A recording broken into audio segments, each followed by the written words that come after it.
안녕하세요. 오늘도 사연 살롱을 찾아주셔서 감사합니다.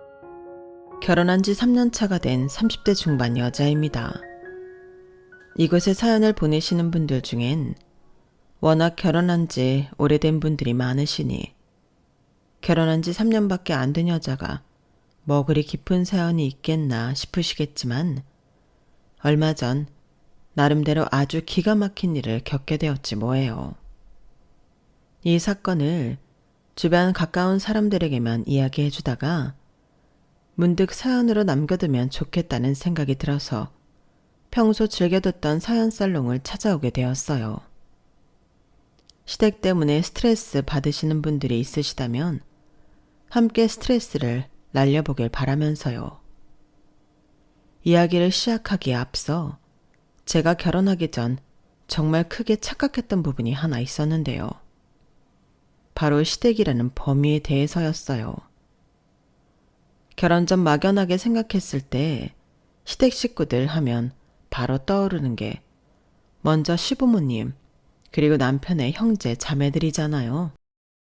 보통은 우리나라 정서상 시댁살이를 한다고 하면 시부모님이 가장 비중이 높고 그 다음이 시누이다 보니까 자연스럽게 생각을 못했던 존재가 있었어요. 바로 동서라는 존재였어요. 남편과는 2년간의 연애 끝에 결혼을 하게 되었는데요. 남편에게 남동생만 하나 있다는 걸 알게 되고서 내심 방심을 했던 것 같아요. 친한 친구들이 까칠하고 별난 시누이들 비위 맞추느라 고생하는 모습을 워낙 많이 봐와서 제 손이 시누이가 없다는 사실만으로도 안심이 되더라고요. 그렇다고 시부모님이 별나냐? 그런 것도 아니었어요. 제가 결혼하던 당시 기준으로는 남들보다 결혼을 조금 늦게 한 편이라 주변에서 이런저런 조언들을 정말 많이 들었거든요. 그중 하나가 결혼 이야기가 나오기 전에 꼭 시부모님 될 분들을 먼저 배워라는 거였어요. 사실 결혼을 하든 안 하든 교제하는 사람의 부모님을 뵌다는 게 그리 마음 편한 일은 아니잖아요. 그래서인지 늘 기피하게 됐었는데 시부모님 될 분들을 먼저 뵙고 결혼을 하니 더 좋았다는 친구의 조언을 듣고 깊이 새기게 되더라고요. 시부모님 되실 분들이 좋은 분들이든 나쁜 분들이든 먼저 뵙는 게 큰 도움이 된다는 건 사실인 것 같아서 저도 꼭 그런 자리를 가져야겠다는 생각을 했어요. 남편과는 20대 끝자락에 만나서 결혼 이야기가 오가지 않을 수 없었기에 더더욱 그랬죠. 하지만 한편으로는 걱정이 되는 것도 사실이더라고요. 실은 제가 20대 내내 다니던 회사를 때려치고 남편을 만났을 즈음엔 제 공방을 준비하고 있을 때였거든요. 제품 디자인 관련 직무로 회사를 다니고 있었는데 원래 전공은 도예 쪽이었어요. 현실과 적당히 타협하고 디자이너라는 직무를 선택하고 커리어도 제법 괜찮게 쌓았지만 직장 생활 자체가 잘 맞는 편도 아니었고 일에 흥미도 잃어가면서부터 자꾸 잊고 있던 꿈이 생각나더라고요. 그래서 회사 생활을 하면서 모아뒀던 돈과 퇴직금으로 공방을 차렸어요. 그때는 오래 만나고 있던 애인과도 헤어진 상태라 정말 제 삶을 전환할 무언가가 필요했거든요. 그래서 차마 못 이루고 있던 꿈이라도 이뤄보고 싶었어요. 지금이 아니면 더 이상 도전할 수 없을 것 같다는 생각에 금방 실행에 옮겼죠. 그렇게 정신없이 바쁘던 와중에 친구의 소개로 지금의 남편을 만나게 됐어요. 머릿속에 온통 도자기 생각밖에 없었기 때문에 연애는 완전히 우선순위에서 밀려나 있었지만 친구의 지인으로 참석했던 남편은 첫눈에 봐도 호감이 가는 다정한 사람이었어요. 보통 사람들은 크게 관심을 갖지 않는 도예 공방에 대해서도 관심을 가지고 질문해줬고 공방에도 놀러와 보고 싶다고 말하더군요. 친구들조차도 별로 관심 갖지 않던 제 공방을 궁금해해주는 사람이 처음이라 저도 많이 들떴어요. 처음 놀러 온 날은 꽃다발도 선물해줬고 등을 다는 것도 도와주었어요. 공방이 너무 예쁘다며 자주 놀러 오겠다기에 인사치레로 하는 말인 줄 알았는데 제가 운영하는 원데이 클래스에도 말없이 신청을 했더라고요. 제가 하는 일에 관심을 가져주는 친절하고 다정한 남자에게 사랑에 빠지지 않고는 못 배겼죠. 사실 남편에 대해 어떤 사전 정보도 없이 친구와의 술자리에서 본 게 전부였는데 정말 자연스럽게 호감을 가지고 만나게 된 것 같아요. 돌이켜보면 그때가 제 인생에서 가장 행복했던 시기였던 것 같아요. 좋아하는 일을 도전하고 좋아하는 일을 지지해주고 관심 가져주는 사람과 사랑에 빠졌으니까요. 연애하는 기간 내내 남편이 워낙 좋은 사람이라 시댁 식구들에 관한 걱정도 딱히 없었어요. 딱 봐도 가족끼리 너무 화목해 보였고 하나뿐이라던 남동생과도 몇 번 식사를 했거든요. 그래도 친구들의 조언을 잊지 않고 연애한 지 1년이 넘었을 때는 남편의 부모님과 식사하는 자리를 한번 가졌어요. 혹시나 있을지도 모를 반전에 긴장을 많이 했지만 다행히 제가 걱정했던 일은 일어나지 않았어요. 어쩜 이렇게 예의도 바르고 참한 처녀가 우리 아들이랑 만날까? 둘이 정말 잘 어울리네. 보기 좋아. 우리 동욱이랑 오래 만났으면 좋겠네. 감사합니다. 저희 예쁘게 만날게요. 그래. 도자기 공방을 운영한다면서? 내 꿈이 예쁜 예술가 며느리 하나 얻는 거였는데 공방에 한번 놀러 가봐도 되니? 엄마, 무슨 며느리예요. 부담 주지 마요. 왜? 오래 만나서 며느리까지 되면 더 좋지. 안 그러니? 그렇게 말씀해 주시면 저는 너무 감사하죠. 공방에 한번 놀러 오세요. 제가 예쁜 도자기 세트 빚어서 선물로 드릴게요. 어머, 정말? 너무 좋네. 꼭 놀러 갈게. 고마워. 제가 좋아서 선택한 일이지만 직업 자체가 불안정하다 보니 남자친구 쪽 부모님께서 과연 달가워 하실지 의문이었는데 만나 뵙자마자 그런 걱정은 눈 녹듯 사라졌어요. 오히려 너무 좋아해 주시더라고요. 별로 잘해드린 것도 없는데 저를 너무 좋게 봐주시고 예뻐해 주셔서 감사할 따름이었어요. 어머님도 아버님도 저를 워낙 잘 챙겨주셔서 감사한 마음에 두 분께서 좋아하실 만한 술잔이나 화병 등을 빚어 선물해드리곤 했죠. 그렇게 평탄하고 안정적인 연애 속에서 하루하루를 보내고 있던 중 도련님께서도 사귄 지 1년 정도 된 애인을 어머님 아버님께 소개시켜드렸다는 소식이 들려오더라고요. 도련님 여자친구분은 어떻대? 당신도 같이 만나봤어? 나도 같이 만났지. 땡땡이 생활관광이라고 큰 기업에 다니는 모양이야. 어머, 거긴 당연히 나도 알지. 와, 도련님 능력 좋으시네. 그러게. 근데 우리 부모님은 그다지 마음에 들어하진 않으셔. 정말? 왜? 일단 당신이랑 동갑인데 동생보다는 연상이기도 하고 동생보다 좋은 회사를 다녀서 그런지 동생을 좀 대놓고 무시하더라고. 부모님 앞에 계신데도 그랬어? 그러니까 문제지. 사실 둘이서만 있을 때 그러면 우리가 어떻게 알겠어. 학력도 동생보다 높고 동생을 좀 무식하다고 생각하는 건지 잔소리도 서슴지 않고 하더라고. 좋은 직장 다니고 그러는 건 알겠는데 정말 보기 좋지 않더라. 당연하지. 가족 입장에서는 속상하지. 좀 너무하긴 했다. 아무튼 성격도 좀 드세 보이고 해서 가족들은 별거 달가워하진 않아. 당신도 만나보면 알겠지만. 남편한테 처음 이야기를 들었을 때만 해도 심각하게 생각하진 않았어요. 원래 시부모님 연세쯤 되는 어르신들께서는 여자가 남자보다 능력이 좋으면 아들 기가 죽는다며 좋아하지 않으시는 게 흔한 일이었으니까요. 그래서 도련님 여자친구에게 문제가 있다기보단 시부모님께 의외의 면이 있구나 했어요. 많이 열리신 분들이라 생각했는데 옛날 분들이시긴 하구나. 새삼 깨달은 느낌이었다고 해야 할까요? 연애할 때는 동서랑 만날 일도 그럴 걱정도 없다 보니 그때 들은 얘기는 제 머릿속에서 금방 잊혀졌어요.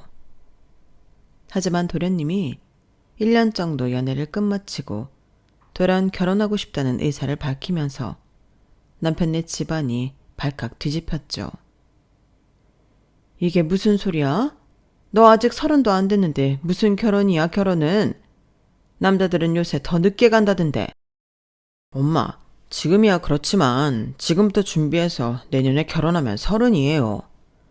저야 안 급하다고 해도 누나는 30대가 훌쩍 넘어서 하루라도 빨리 결혼하면 더 좋을 상황이라고요. 누나가 많이 불안해해서 결혼을 서두르는 게 좋을 것 같아요.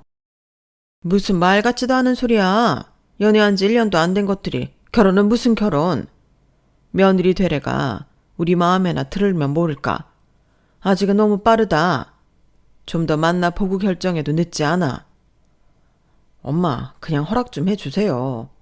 직장도 좋고 학력도 좋은데 뭐가 문제예요? 결혼은 그런 조건이 전부가 아니다. 사람이 됨됨이가 되어야지. 그 애는 너무 오만하고 자기밖에 모르는 애야. 네가 사람 볼 줄을 알아야 말이지. 좀 더 겸손하고 예의를 갖춘 아이를 만날 수는 없는 거냐? 형 연애는 지지해 주셨잖아요. 왜 저만 반대하시는 건데요? 그 애랑 같니? 말이 나와서 하는 말인데 둘이 나이도 같은데 왜 그 애 쪽만 결혼을 그리 급하게 서두르느냔 말이야. 결혼도 순서가 있는 거지. 니네 형이 결혼하기 전엔 절대 안 돼. 어머님 아버님께서 아무리 반대해도 도련님이 듣지 않자 급기야는 저희 핑계까지 대면서 도련님의 결혼을 막아보려 하신 모양이었어요. 저희 커플이 결혼을 하기 전까지는 절대 먼저 결혼하면 안 된다는 게 조건이었어요. 도련님도 은연중에 일리는 있다고 생각한 모양인지 거기서 더 이상 아무 말을 못 하셨나 봐요. 남편에게 그 소식을 전해 듣고 얼마 안 있은 후에 도련님께서 저희에게 상담 요청을 하더라고요. 혹시 형수님은 저희 형이랑 언제쯤 결혼하실 생각이세요? 저는 그저 시부모님을 어떻게 설득할지 고민하는 내용인 줄 알았는데 만나자마자 저런 질문을 해서 당황스럽더군요. 솔직히 그때만 해도 저는 남편과 당장 결혼할 생각은 없었어요. 제 일을 하느라 바빠서 32살이라는 나이였지만 시간이 가는 줄도 몰랐고 체감상 그렇게 급하다는 생각이 들지 않았어요. 무언가를 시도하고 실패하고 또다시 도전하는 굴레의 연속이어서 결혼은 생각도 못하고 있었어요. 제 개인적인 욕심이긴 했지만 무리해서 공방을 차린 만큼 저희 가족에게도 주변에 제 꿈을 지지해준 사람들에게도 제 힘으로 무언가를 성취해내고 이 업계에서 제대로 자리 잡는 모습을 보여주고 나서 결혼하고 싶었거든요. 남편 역시 언젠가 결혼을 한다면 저와 하고 싶다고 이야기하긴 했지만 급할 거 없다는 입장이었고 제가 마음의 준비가 될 때까지 기다려주겠다고 약속해 놓은 상태였어요. 그래서 시동생의 질문을 듣고는 둘 다 벙찔 수밖에 없었죠. 우리는 1, 2년 정도 더 만나고 결혼할까 했는데 왜 그래? 보다 못한 남편이 먼저 말문을 텄어요. 대답을 들은 시동생은 예상치 못한 답변이었는지 사색이 되더군요. 만난 지 꽤 됐고 형은 나이도 있으면서 뭐하러? 슬슬 결혼해도 되지 않아? 그건 우리가 정하는 거지 임마. 그런 건 갑자기 왜 물어? 엄마가 우리 먼저 결혼해야 된다고 해서 그래? 그런 거 신경 쓰지 말고 정 결혼하고 싶으면 먼저 해. 우린 그런 거 상관 안 하니까.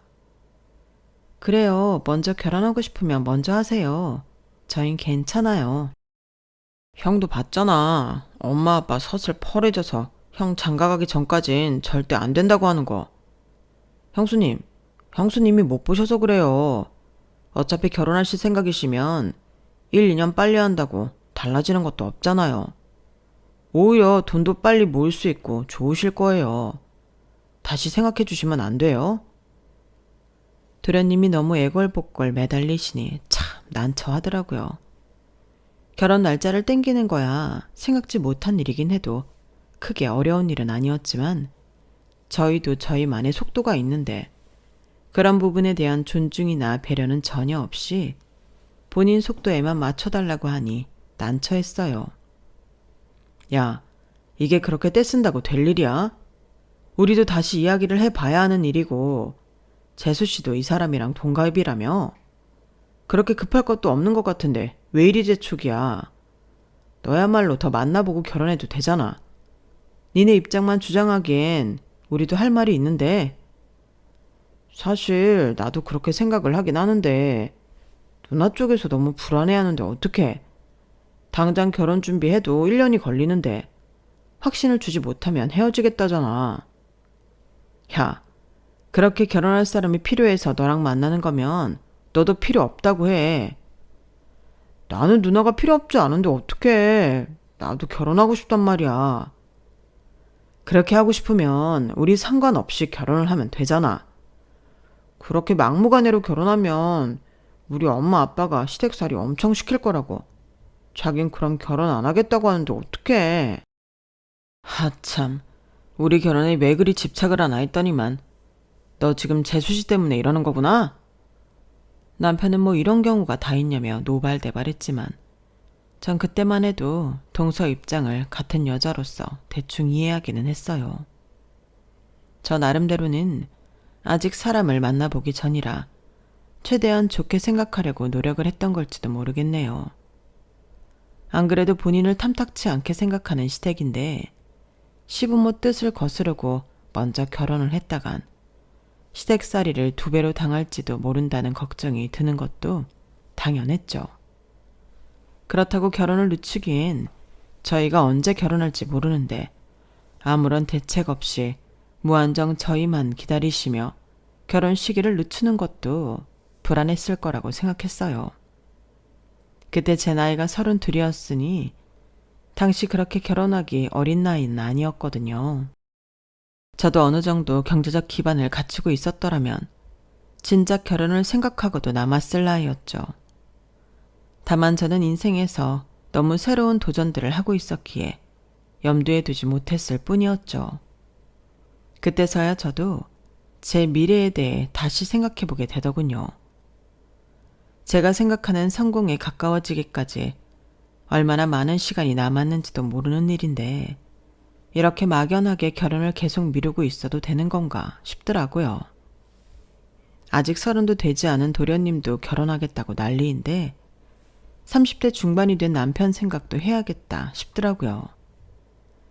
그래서 나름대로 긴 고심 끝에 남편에게 물었죠. 우리도 이제 결혼 준비할까? 뭐? 설마 내 동생 때문에 그래? 괜히 저 녀석 때문에 조급해할 필요 없어. 괜찮아. 뭐하러 우리가 쫓기듯 결혼해. 사실 어차피 결혼할 거면 하루라도 빨리 하는 게 낫다는 말도 많고 결혼 미룬다고 내가 언제 내 스스로 만족할 만한 위치에 갈지도 모르는 일이고 요즘은 좀 지치기도 해서 안정된 울타리를 만들면 좋을 것 같기도 해서 도련님 때문만은 아니야. 그때 열심히 한다고 했지만 워낙 요즘 사람들이 도자기에 관심이 없다 보니 매출은 늘 저조했어요. 공방 운영만 겨우 할 수 있을 정도의 매출로 몇 년째 버티다 보니 아무리 좋아하는 일이라도 살짝 지치더라고요. 모아놓은 돈도 거의 떨어져 가고 있을 때라 그 돈이라도 가지고 있어야 결혼은 겨우 할 수 있겠다 싶어서 이렇게 된 김에 우리 결혼을 땡겨보는 것도 나쁘지는 않겠다 싶었어요. 남편은 제 이야기를 듣더니 납득을 하더라고요. 그래, 사실 나야 당신만 마음의 준비가 되면 언제든 결혼하고 싶은 생각이었지. 내 동생 때문이 아니라 당신이 정말 원한다면 나도 결혼은 빨리 하고 싶어. 그렇게 해서 저희도 결혼을 예정보다 빨리 서두르게 됐어요. 도련님 쪽에선 당연히 너무나 좋아하셨죠. 형수님, 감사합니다. 이 은혜 절대 잊지 않을게요. 은혜는 무슨요? 저도 덕분에 제 상황에 대해서 다시 한번 생각해보는 계기가 됐어요. 내년 이맘때쯤으로 홀 잡아놨어요. 도련님 때도 늦지 않게 준비하세요. 기뻐하는 모습을 보니 별일 아닌데도 괜히 큰 일이라도 한 것 같고 덩달아 기분 좋더라고요. 그렇게 저희는 3개월 간격으로 결혼을 했어요. 시부모님께서는 그것조차 탐탁지 않아 했지만 그렇게 하지 않으면 해가 넘어간다고 동서쪽에서 서두르더군요. 어지간히 급했나 보다 싶으면서도 이해가 안 가는 건 아니라서 겸사겸사 잘된 일이라고 생각했는데 결혼하고 보니 동서의 태도가 묘했어요. 도련님이 워낙 저희에게 고마워해서 동서도 같은 입장이겠거니 생각했는데 그건 제 착각인 모양이더라고요. 우선은 시부모님 쪽에서 동서를 마음에 들어하지 않다 보니 저와 동서를 은근히 차별하시는 듯한 발언을 많이 하시기는 했어요. 저희는 호칭을 어떻게 하면 좋을까요? 동갑끼리는 보통 서로 동서라고 부른다고 하던데? 네, 그럼 그렇게 하는 게 좋겠네요. 동서가 먼저 호칭 정리에 대해 말을 꺼내기에 저도 딱히 형님 소리 듣고 싶은 욕심은 없어서 서로 편하게 호칭하는 걸로 정리를 했는데 어느 날 저희 대화를 듣던 어머님께서 끼어드시더군요. 뭐야, 둘째 너 왜 첫째한테 동서동서거려? 형님이라고 불러야지. 어머님, 저희 동갑이라서 서로 동서라고 부르기로 정리했어요. 동서는 무슨 동서? 아무리 동갑이라도 먼저 결혼했고 어엿한 남편의 형 부인인데 형님이라 존칭을 해야지. 네? 어머님, 그래도 동갑인데 제가 어떻게 형님 거려요? 그러면 서로 불편하죠?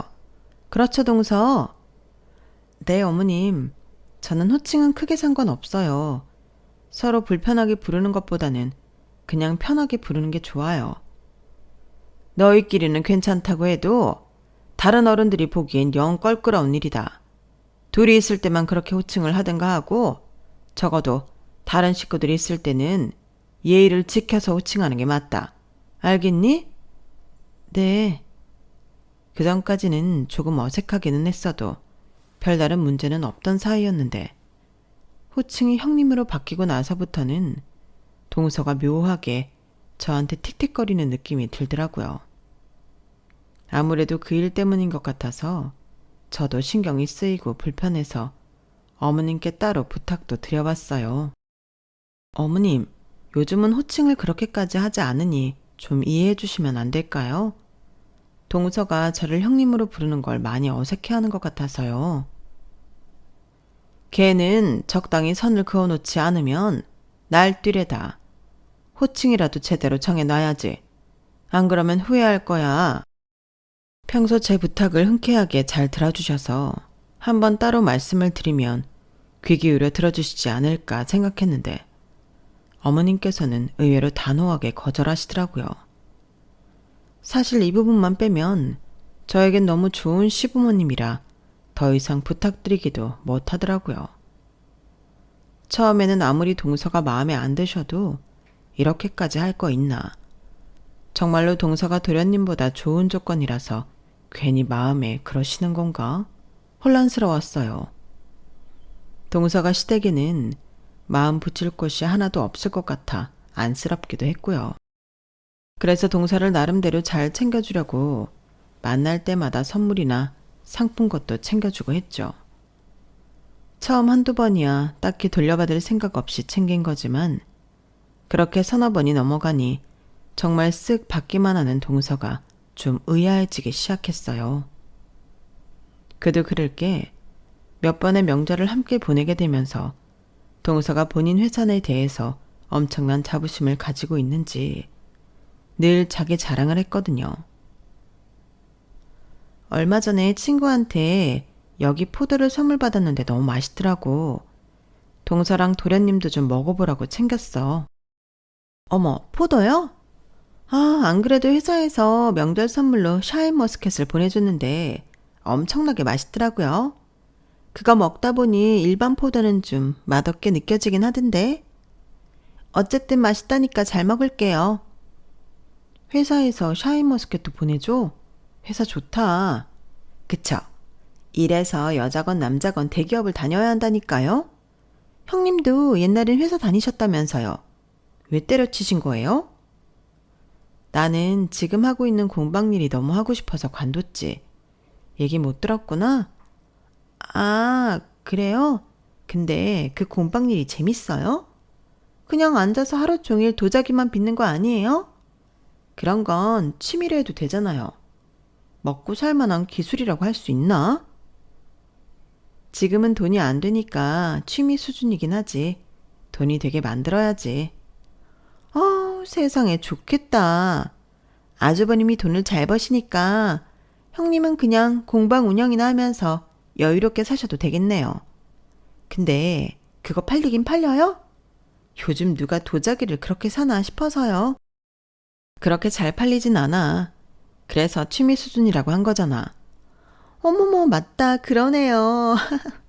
아니, 사실 저는 여자도 능력이 있어야 된다고 생각하거든요. 남자 능력에 기생해서 사는 여자들 진짜 별로라고 생각하거든요. 뭐라고? 그런데 형님 보고 생각이 바뀌었지 뭐예요. 진짜 부럽다. 그런 생각 드는 거 있죠? 그렇게 놀면서도 잡동산이나 하루에 한두 개 팔아도 시부모는 예술가라고 칭송해주지. 남편은 뻣빠지게 번 돈 갖다 바치지. 좀 무능력하긴 해도 남들 보기에 그럴듯해 보이는 일 하나 하면 적자가 나오든 어떻든 사람들은 잘 모르고 멋있다고 해주니까요. 그런 인생도 나쁘지 않아 보이네요. 동서, 그건 그냥 날 깔보는 말이잖아. 나한테 기분 나쁜 일 있으면 말을 해. 어머? 깔본 거 아니에요, 형님. 전 그냥 형님을 보면 제가 살아온 인생이 좀 허탈해서 그래요. 이런 대접 받으려고 그렇게 열심히 공부해서 좋은 기업 간 게 아닌데. 이런 조건으로 저보다 조건 안 좋은 남자한테 시집 오면 시댁에서 좀 떠받들어 줄 줄 알았더니 웬 잡상인 같은 일이나 하고 있는 형님을 더 대접해주고 있으니까 제 입장에서는 좀 화가 나서 그래요. 동서는 말하기 전에 생각이란 걸 안 해?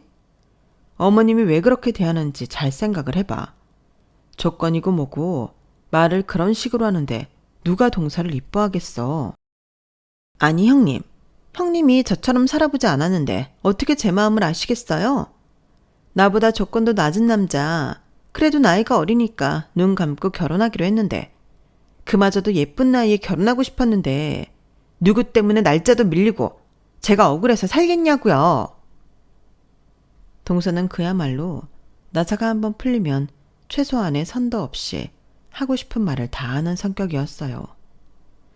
남편이 처음 동서를 보고 온 날 얼버무리듯 자세히 말하지 않았던 동서의 평가가 어떤 것이었는지 그제야 알겠더라고요.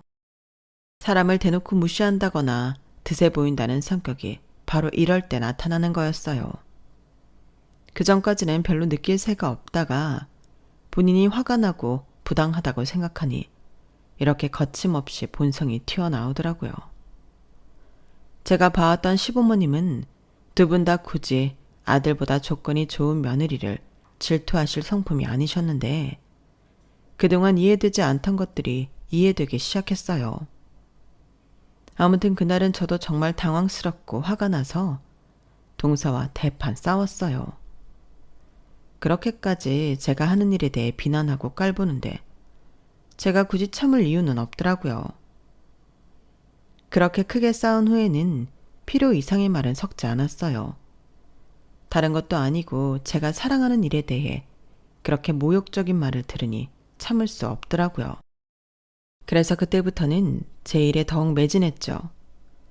단순히 도자기를 빚고 굽는 것만이 아니라 어떻게 하면 요즘 사람들도 관심을 가질 만한 걸 할 수 있을까 하는 생각이요.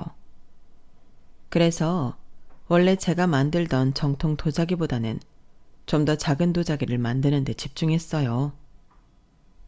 도예를 일상생활에 접목하기 위해 보다 현대적인 디자인을 추가해 화장품 공병 세트를 만들었어요. 동양풍의 디자인에 현대적인 물품의 결합이 더해져서인지 시간이 지나니 조금씩 반응이 오더라고요.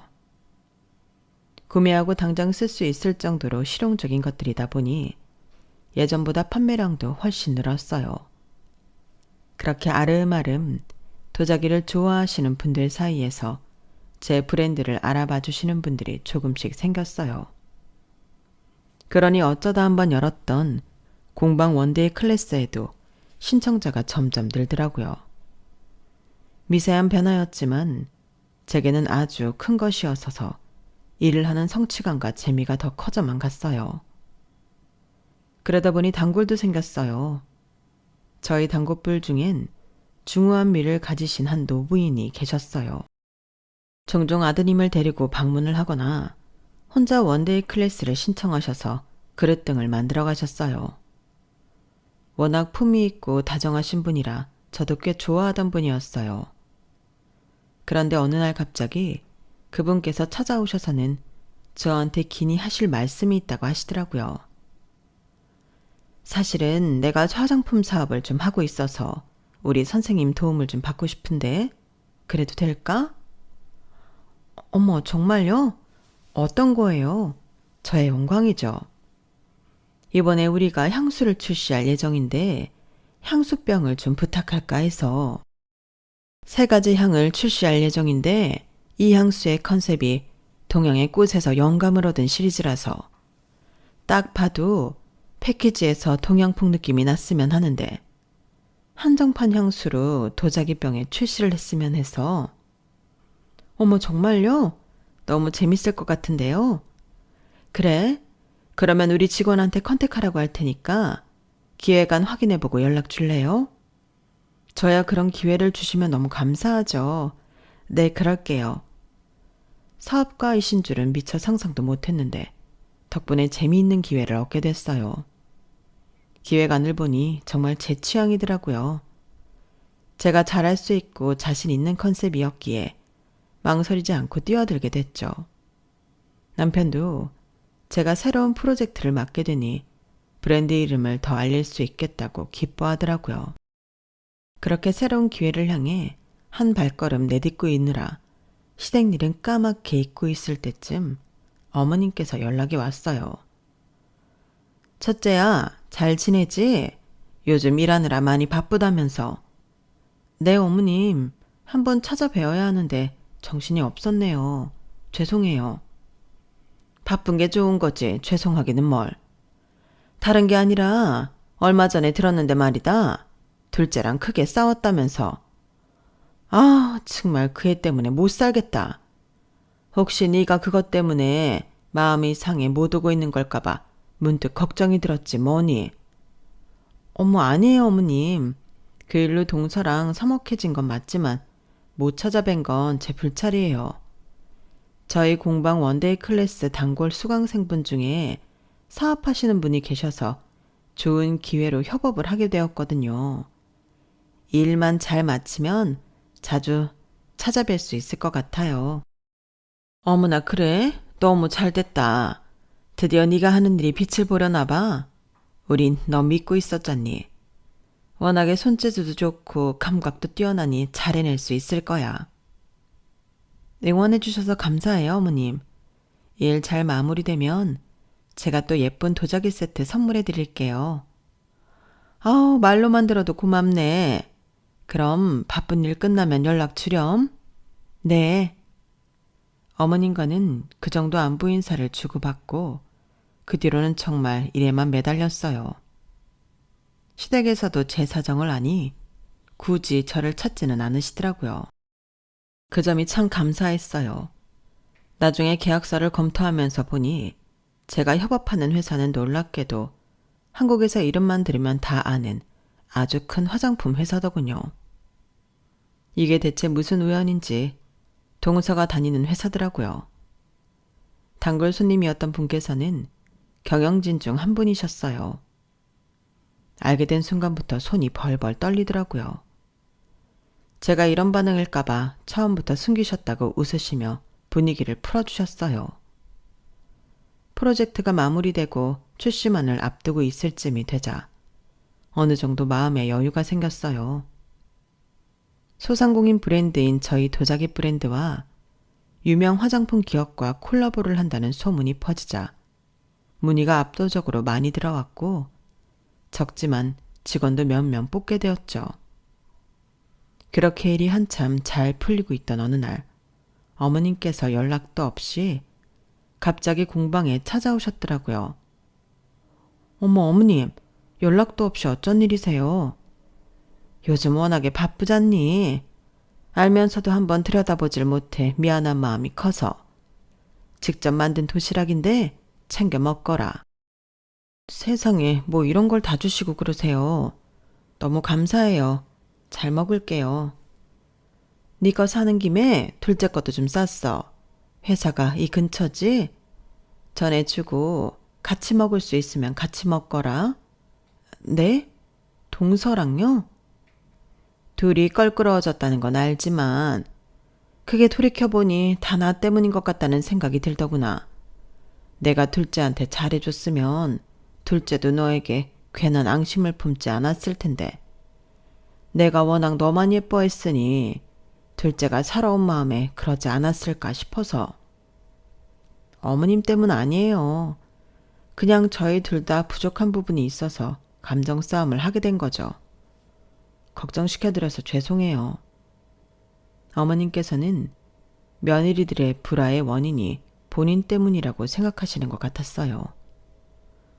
원인이 전혀 아닌 건 아니지만 비단 그뿐만이었을까요?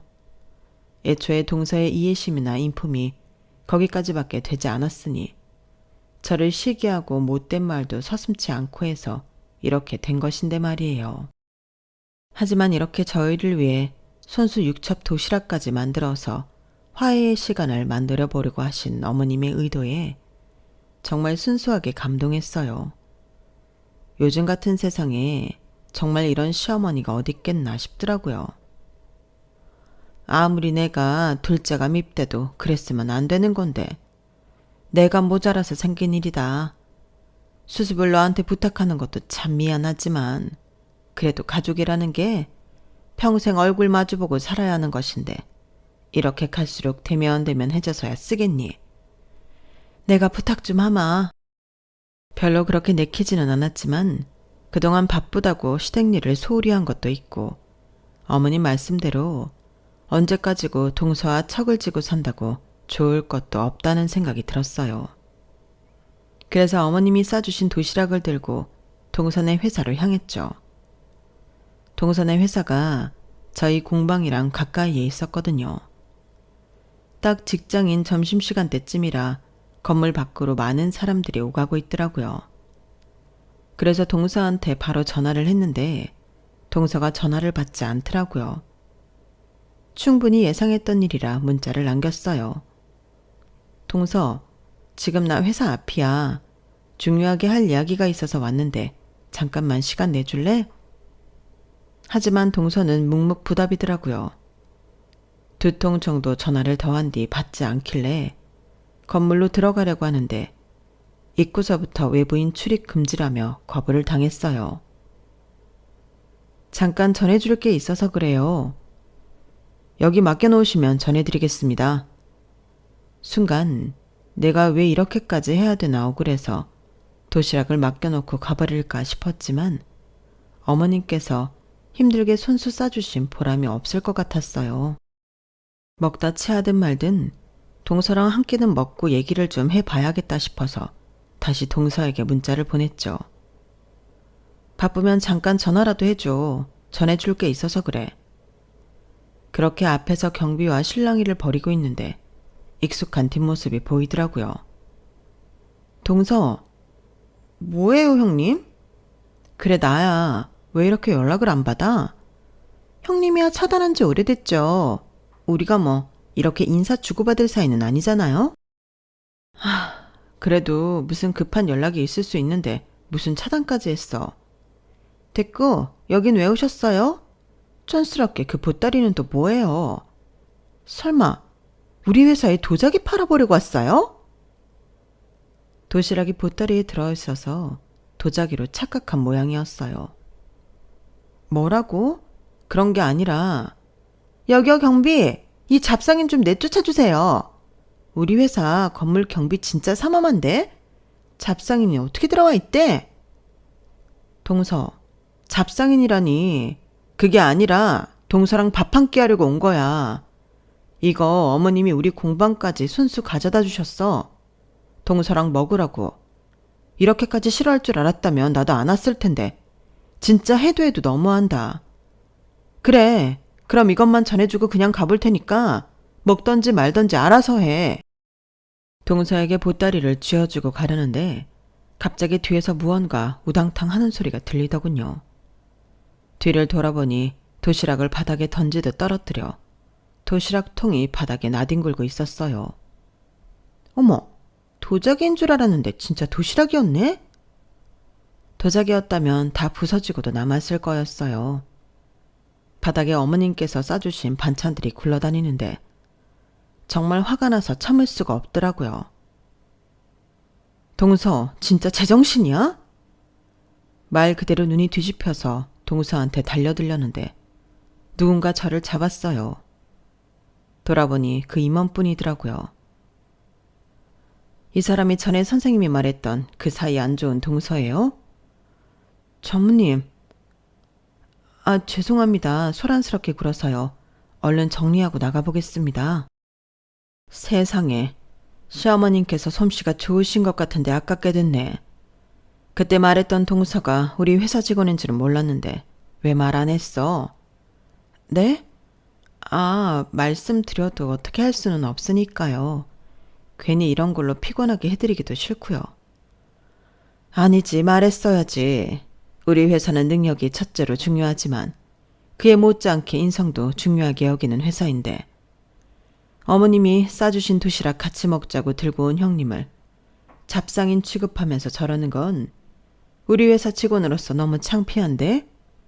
능력이 많이 좋으신가? 뭔가 오해가 있으신 것 같은데 전무님. 그나저나 저희 형님이랑은 어떻게 하시는 사이세요? 몰랐나 보네. 우리 회사 땡땡땡 브랜드랑 협업 중인 도자기 브랜드 대표신데 이렇게 함부로 대해도 되는 사람 아니에요. 뭐라고요? 내가 직접 컨택한 대표님이라 나한테는 귀빈인데 막상 회사 직원이 이렇게 대하고 있는 걸 보니 정말 많이 당황스럽네. 능력이 얼마나 좋길래 그런 인성으로도 우리 회사에 붙어 있는 건지. 내가 앞으로 지켜볼게요. 잠시만요. 제가 잘못했습니다. 형님, 저 한 번만 살려주세요. 네? 사색이 된 동서가 이성을 잃고 저한테 매달리기 시작하더라고요. 전무님은 못 볼 꼴을 봤다는 듯 제 어깨를 감싸고 회사 앞까지 배웅해 주셨어요. 여기까지 왔는데 아쉽네. 공방으로 갈게요. 감사합니다. 덕분에 처음으로 체면이 서봤네요. 감사하긴 진짜 본인 능력으로 여기까지 올라온 거면서 새삼스럽게. 도움이 됐다니 기분은 좋으네. 제 어깨를 툭툭 두드려 주시고는 다시 회사로 들어가셨어요. 몇 개월 뒤 동서가 회사에서 잘렸다는 소리가 들리더라고요. 동서가 추진했던 프로젝트가 적자가 나서 모든 책임을 동서가 쓰게 된 모양이었어요. 힘을 쓰셨는지는 알 수 없는 부분이지만 결국은 회사에서 보였던 모습 때문에 직장 동료들에게도 신뢰가 많이 떨어진 모양이더라고요. 정말 제 할 일을 열심히 했을 뿐인데 이렇게 은인도 만나고 저를 못살게만 굴던 동서도 퇴치하게 되니 기분이 이상하네요. 권선징악을 믿지는 않았는데 이런 걸 보면 정말 그런 게 있긴 한가 봐요. 아무튼 그날 이후로 동서는 업계 평판이 꽤 안 좋았던 모양인지 아직도 번번이 실패하고 백수가 돼서는 제 눈도 못 마주치고 살아요. 저는 동서가 그리 자랑스럽게 여기던 회사와의 협력이 성공적으로 마무리되어 2차 협업 제안받았고요. 이렇게 전세가 역전될 거라고는 상상도 못했는데 정말 세상 일은 살아봐야 아는 거라는 생각이 드네요. 제 사연은 여기까지입니다. 들어주신 모든 분들의 하루하루가 정말 행복하기를 바랍니다. 건강하세요. 여러분, 사연 댓글에 응원과 현명한 조언 부탁드려요. 좋아요와 구독은 저에게 큰 힘이 됩니다. 오늘도 좋은 일 가득하세요.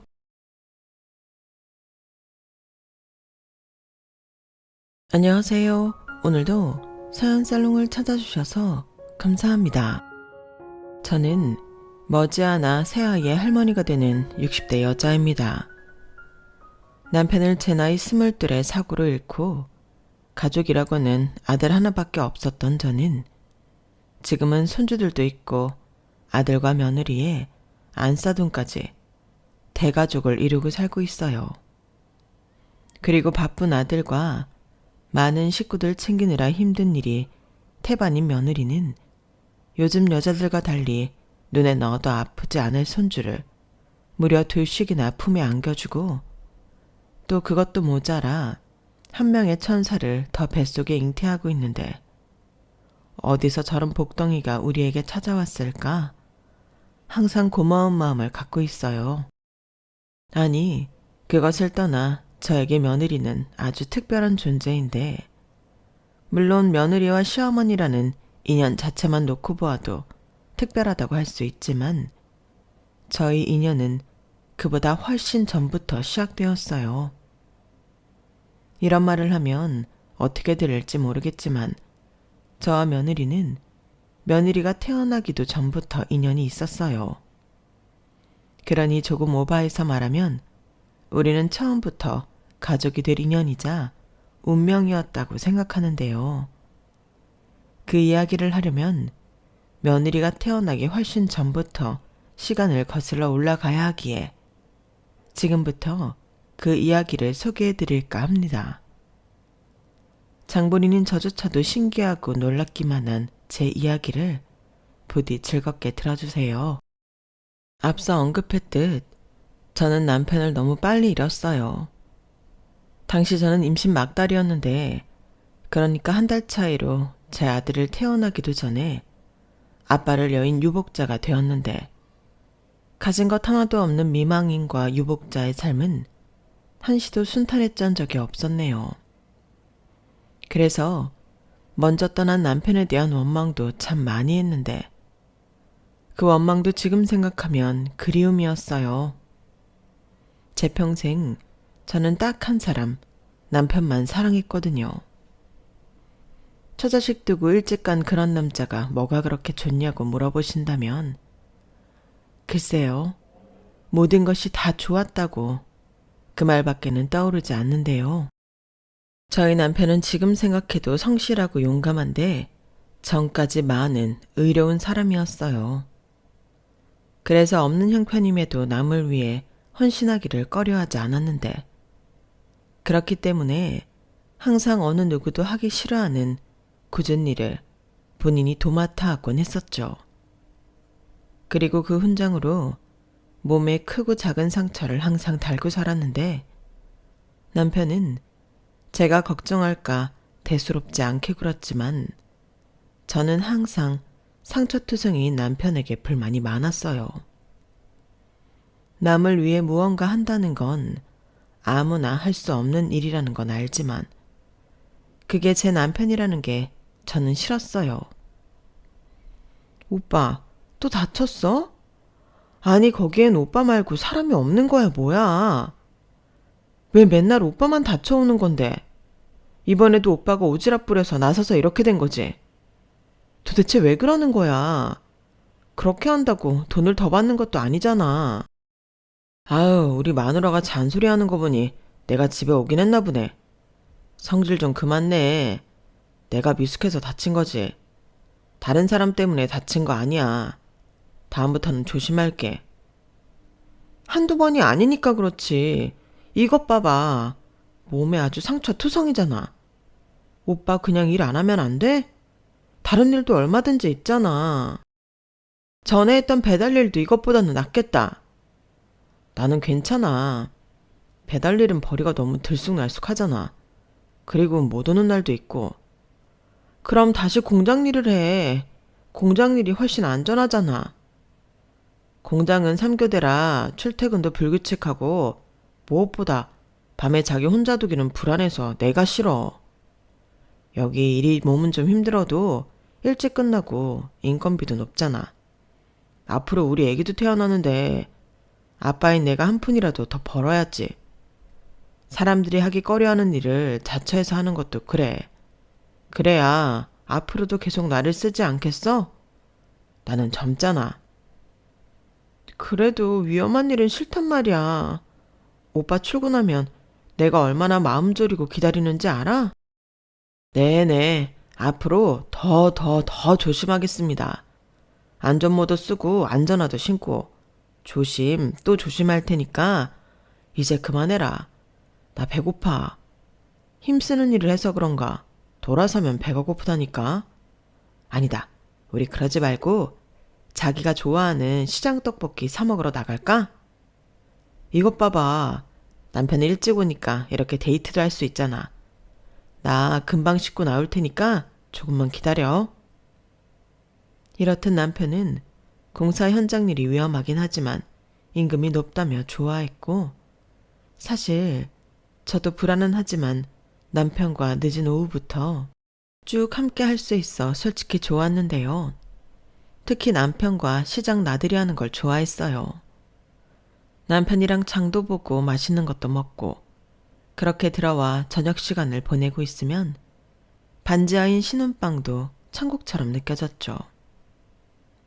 저랑 남편은 같은 공장에서 일하다 만나 결혼하게 되었는데 둘 다 형편이 어려워 결혼식도 올리지 못하고 반지하에서 바로 결혼 생활을 시작했어요.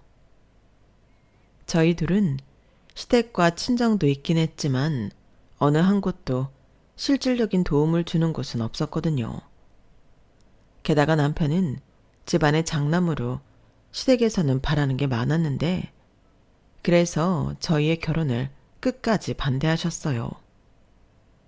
자기 아들이 돈을 더 보내줘야 하는데 가정이 생기면 그 돈을 못 받을까 저를 반기지 않으시더라고요. 하지만 남편은 부모님이 아닌 저를 선택했고 저랑 결혼할 거면 시부모님이 먼저 연을 끊자 하여 그렇게 연이 끊어졌는데요.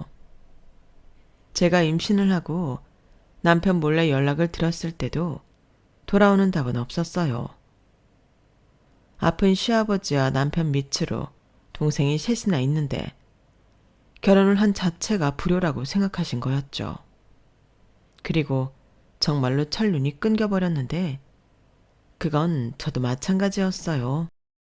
저는 시골에서 남아 선호 사상이 심각한 집의 딸로 태어나 오빠를 위해 희생을 강요받고 자랐는데 도저히 그렇게 계속 살 수 없어 집을 나왔거든요. 그리고 먹고 살기 위해 취직한 곳이 공장이었고 거기서 남편을 만나 가정을 이뤘는데 친정에 연락해 결혼 사실을 알렸음에도 친정에서는 별 말이 없었어요. 그러니까 저를 아예 남처럼 생각하고 있는 것 같더라고요. 이렇듯 서로 비슷한 가족에 대한 아픔과 갈증이 있던 저와 남편이었기 때문에 우리는 가난했어도 서로를 위하며 작은 것에도 행복해하며 살았는데 그렇게 사이좋고 금슬 좋은 부부로 살다 보니 제가 결혼한 지 1년도 되지 않아 임신을 하게 되었어요. 남편은 뛸 듯이 기뻐했지만 저는 사실 걱정이 많았죠. 임신을 한 몸으로 공장을 계속 다닐 수 없었거든요.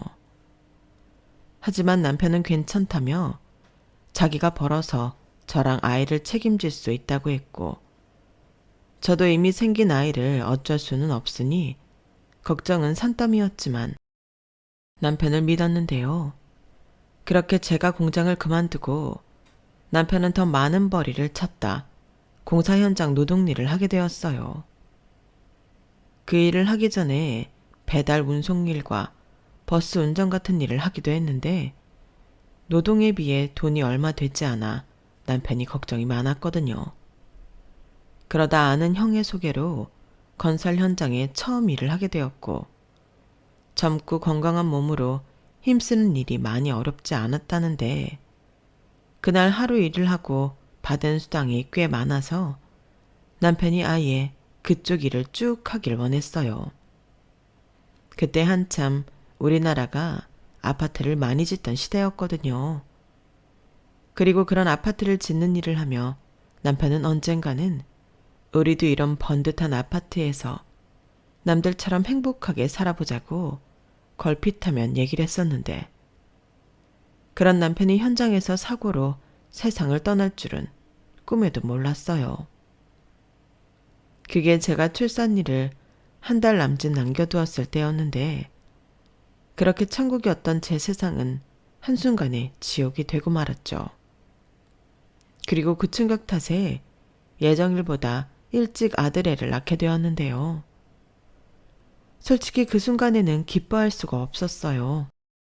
남편도 없이 저 피덩이 같은 아이와 어떻게 살아야 하나 눈앞이 캄캄했거든요. 그래서 그러면 안 되지만 나쁜 생각도 많이 했었는데 저도 사람이 모질지가 못해 그럴 용기는 없었어요. 또 남편이 남겨준 아이라는 생각에 저는 정신을 차렸는데요. 아무리 정신을 바짝 차린다고 해도 사는 건 녹록치 않았어요. 여자 혼자, 그것도 갓난아이를 키운다는 게 정말 어려운 일이었거든요. 그러다 수입도 없이 보증금도 거의 다 까먹게 되었고 집주인에게 아무리 사정을 얘기하고 부탁을 해도 소용이 없었는데요. 그렇게 아이를 안고 거리에 나앉을 수밖에 없었어요. 정말이지 세상이 저랑 아이한테만 가혹하더라고요. 그래서 죽기보다 싫었지만 가진 돈을 탈탈 털어 제 발로 친정에 가기도 했는데요. 상황은 달라지지 않았어요. 친정에서도 저와 아이를 받아주지 않았거든요. 대신 동네에 얼쩡거리지 말고 빨리 올라가라고 차비는 던져줬는데 그 돈도 받기 싫었지만 정말 돈이 없어서 그 돈을 받고 울면서 다시 서울로 올라왔어요. 그렇게 아이를 안고 일자리를 구하러 다니기를 십수일. 여기에 다 적을 수는 없지만 별의 별일이 다 있었는데요.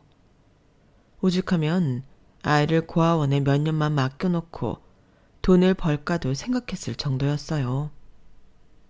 저 혼자 몸으로는 어디를 가서라도 일을 할 수 있는 곳이 많았거든요. 하지만 아이와 함께 받아줄 곳은 어디 한 곳도 없었고 거처도 없지만 아이 맡길 곳은 더더욱 없던 저는 마지막이다 하고 벽보에 붙은 파출부 구하는 집에 갔는데 거기서 다시 못 만날 제 인생의 귀인을 만났어요. 딱 봐도 저랑 또래일 것 같은 여자가 아주 반갑게 저를 맞아줬거든요. 슬쩍 보니 임산부였는데 이야기를 하는 중 어렵게 가진 아이라는 것을 들어서 알게 되었어요. 딱히 자랑은 하지 않았지만 사모님도 사장님도 있는 집 자식으로 고생 한번 하지 않은 것 같더라고요. 또래라 그런지 나와는 팔자 자체가 다른 사모님이 부럽기만 했는데 저는 필사적으로 사정했어요. 아이와 먹고 살기 위해서라도 일자리가 필요하다고 돈을 많이 주지 않아도 좋으니 일만 시켜달라고 거의 조르다시피 면접을 봤는데요. 사모님은 저보다 저희 아들을 보더니 그러라고 했어요. 사실 자기는 다른 사람을 집에 들이는 게 싫어서 면접보는 족족 거절을 했다고 했는데 저는 또래이고 사정도 딱하니 그러자고 선뜻 제 손을 잡아주었죠. 게다가 아이와 함께 출근해서 일을 해야 하는 제 사정을 듣고는 근데 댁은 어디예요? 여기서 가까우세요? 라고 말했고 딱히 거처가 없어 교회와 성당 또 쉼터 같은 곳에서 머문다고 이야기하니 사모님이 깜짝 놀랐는데 그러더니 저에게 잠깐만 기다려보라고 하더니 부산스럽게 움직이기 시작했어요. 그리고는 한 1, 2분이 지났을까? 여기 좀 와볼래요? 라며 저를 불렀고 저는 부르는 소리에 아이를 안고 사모님이 있는 곳으로 갔는데 거기엔 크진 않았지만 큰 창문이 있는 방이 하나 있더라고요. 여기가 오랫동안 창고로만 써서 먼지가 많은데 청소하면 지낼만 할 거예요. 네? 지내다니. 사모님 설마. 아이랑 언제까지 밖에서 떠들 순 없잖아요. 어차피 여기에 매일 와서 일하시는 거니까 그냥 이 방 쓰세요. 입주 도우미 하시면 되잖아요. 아니 그래도요. 저를 언제 보셨다고. 언제 봤는지가 중요해요? 솔직히 제가 원래 오지랖이 넓은 사람은 아닌데 아줌마, 아니 언니가 아니라 애기 봐서 그러는 거예요. 저 조그만 애기가 너무 고생하잖아요. 그래도 제가요. 지금 임신 6개월인데 아이를 정말 어렵게 가졌어요. 유산을 무려 3번이나 하고 어렵게 얻은 아이거든요. 그래서 애기한테는 무한정 마음이 약한 편인데 제가 사정을 몰랐으면 몰라도 알면서 어떻게 그래요? 불편하게 생각하지 마시고 집 얻을 동안만 여기 쓰세요. 저는 나이도 비슷한 것 같고 언니가 좋거든요. 사모님은 저에게 줄곧 저렇게 언니 하면서 저에게 갖은 호의를 베풀었어요. 그리고 저녁에 퇴근한 사장님을 보니 자기 아내를 엄청 챙기고 사랑하는 게 느껴졌는데 그날은 저도 남편 생각이 많이 났었죠. 솔직히 일자리를 구한 건 기뻤지만 동정을 받았다는 사실에 못난 자존심이 상해 그날은 쉬이 잠들지 못했는데 그래서 더 일을 악물고 돈을 벌고 싶었어요. 이런 수모는 밖에서도 많이 당해 그저 빨리 돈을 벌어 저도 남들처럼 제 아이를 키우겠다는 그 마음 하나밖에는 남지 않았었죠. 그렇게 시작한 일이었어요. 솔직히 파출부일은 처음이긴 해서 무식하게 일을 했는데 다행이라고 해야 하나? 사모님은 까탈스럽지도 않고 그저 둥글둥글한 성격으로 걸핏하면 언니 쉬면서 해요. 저랑 차 한잔 마실래요? 마침 목이 좀 말라서 라고 했는데 그때 이야기를 정말 많이 했네요. 언니는 아기 낳을 때 아팠어요? 다른 사람들 얘기 들어보니까 엄청 아프다고 하던데. 그게 저는 아픈 줄도 몰랐어요. 정말요? 언니는 체질이었나 보다. 아니면 다른 관리 같은 거 했어요? 그게 아니라 남편이 사고로 죽어서 그 충격 때문에 다른 건 아픈 줄도 모르겠더라고요. 아, 미안해요. 제가 괜한 걸 물어봐서. 아니에요. 오히려 생생하게 알려주지 못해서 제가 죄송하죠. 아마 사모님은 무탈이 잘 낳으실 수 있을 거예요. 그러면 좋겠는데. 근데 언니는 언제까지 저를 사모님이라고 부를 거예요? 그 소리 진짜 듣기 싫은데. 그래도 제가 달리 부를 호칭이 없어서. 왜 없어요? 효은이라고 부르세요. 제 이름이 정효은이거든요. 효은아, 이렇게 부르면 되죠? 아, 참. 제가 어떻게 그래요. 저는 여기 일하는 사람인데. 저는 그냥 사모님이 편해요. 사장님도 퇴근하시면 들으실 텐데. 그럴 수는 없어요. 우리 그이도 그렇게 꽉 막힌 사람은 아닌데. 그럼 지금 당장은 아니더라도 나중엔 효은아 하고 불러주세요. 저는 언니가 없고 위로 오빠만 있어서 언니 갖는 게 소원이었거든요. 제가 언니 왜 뽑았게요? 다른 분들은 죄다 이모님이셨는데 언니만 언니라서 뽑았어요. 네, 감사합니다. 에이, 딱딱하기 정말. 나는 언니랑 하루빨리 친하게 지내고 싶은데 언니는 아닌가 보다. 나는요, 애기 낳으면 언니랑 이것저것 물어보면서 같이 키울 거예요. 용진이한테도 내가 정말 이모처럼 잘해줄 거라고요. 말씀만 들어도 너무 감사하네요, 사모님. 애기는 저도 옆에서 정성스럽게 돌볼게요. 미역도 좋은 놈으로 사놓고 미역국도 끓이고요. 그래도 애기 키우는 건 제가 선배니까 이거 하나는 다행이네요. 그죠? 우리는 진짜 인연이라니까요. 그럼 저 애기 낳으면 우리 공동육아 하는 거예요? 사모님은 뭐가 그렇게 좋은지 늘 저에게 호의적인 사람이었어요. 그에 반면 더 이상의 동정은 받기 싫었던 저는 오히려 선을 긋고 거리를 유지하려 했는데 시간이 지나면 지날수록 사모님의 진심이 느껴져 제 마음도 달라지게 되더라고요. 무엇보다 사모님은 제가 일하는 동안 제 아이를 자기 아이처럼 돌봐줬는데 자기를 이모라고 부르며 누가 봐도 조카인 듯 제 아이를 예뻐해줬어요. 그걸 보는데 내가 그동안 괜한 자격지심으로 좋은 사람을 못 알아봤구나 싶었고 그 이후부터는 저도 마음에서 우러나와 최선을 다해 일했는데 사모님 먹는 것도 신경을 많이 썼고 출산 준비물 생각할 때도 진짜 내 동생이 아이를 낳는다는 생각으로 옆에서 많이 성심성의껏 도왔는데요. 그렇게 저랑 사모님은 밖에서 보면 자매냐는 소리를 들을 정도로 가까워졌어요. 사장님도 외로움을 많이 타는 자기 와이프를 살뜰히 챙겨줘서 고맙다며 저와 아들의 편의를 더 챙겨주려 했는데 그렇게 제가 마음의 벽을 허물고 한 가족처럼 어울려 살다 보니 어느덧 사모님의 배가 남산처럼 불러 예정일을 앞두게 되었어요.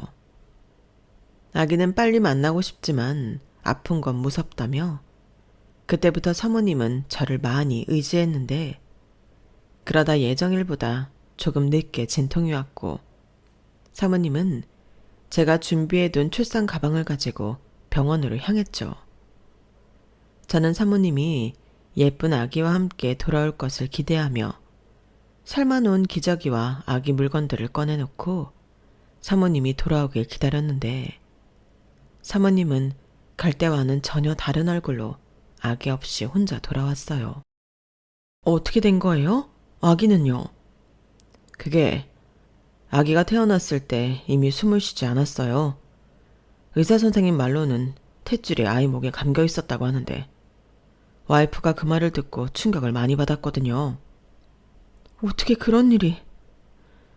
들으셨는지 모르겠는데 저희가 어렵게 가진 아이라 와이프가 많이 힘들 거예요. 옆에서 잘 좀 챙겨주세요. 부탁드립니다.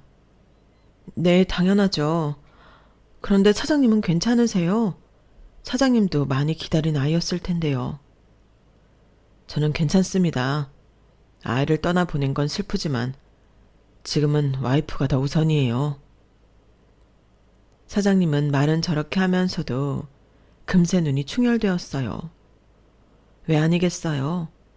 엄마의 슬픔만큼 아이를 잃은 아빠의 슬픔도 큰 게 당연한 거였죠. 하지만 저는 더 이상 아무 말도 하지 않았어요. 힘든 부부에게 시간을 주는 것이 맞다고 생각했고 그 대신 저는 더 살뜰히 사모님과 사장님을 챙기려 애를 썼는데요.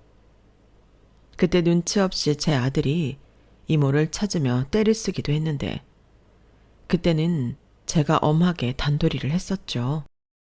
그러자 그럴 거 없다며 사모님은 제 아들을 안아줬고 저에게 들키려 하지 않았지만 몰래 우는 걸 여러 번 봤는데 마음이 너무 아팠어요. 게다가 그 일을 겪고 사모님은 밥 때가 되었어도 생각이 없다며 전혀 식사를 하지 못했는데 그때 너무 걱정이 되더라고요. 그래서 하루에 10번 넘게 음식을 했다 치웠다를 반복하며 조금이라도 먹여보려 애를 썼는데 나중엔 제가 터지고 말았어요. 사모님, 정말 이럴 거예요? 애는 다음에 또 가지면 되지만 사모님이 건강을 잃으면 그땐 전부 끝이에요. 먹어야 살고 살아야 또 희망을 갖죠. 희망이요? 언니, 저는 이제 아무런 희망도 없어요. 언니처럼 아무 문제 없이 아이 낳은 여자들은 절대 내 마음 몰라. 남의 일이라고 쉽게 말하지 마요. 애는 다음에 또 가지면 된다고요? 내가 그 말을 얼마나 많이 들었는지 알아요? 전날은 아마도 제 기억으로 처음 사모님과 날선 대화를 했던 때였어요.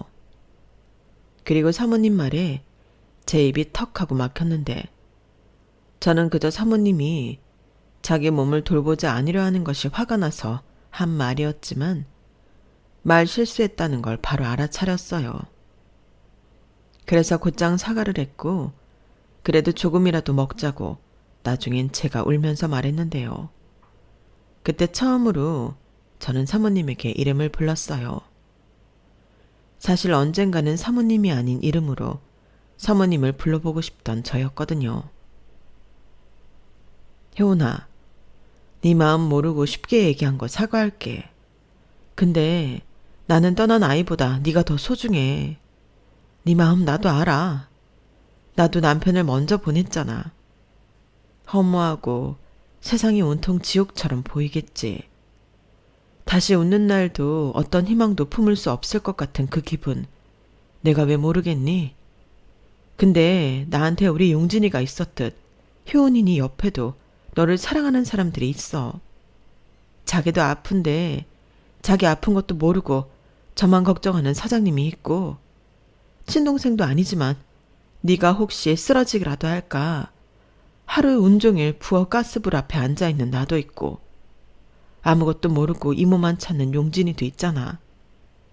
힘들겠지만 우리를 봐서라도 조금만 힘을 내주면 안 되겠니?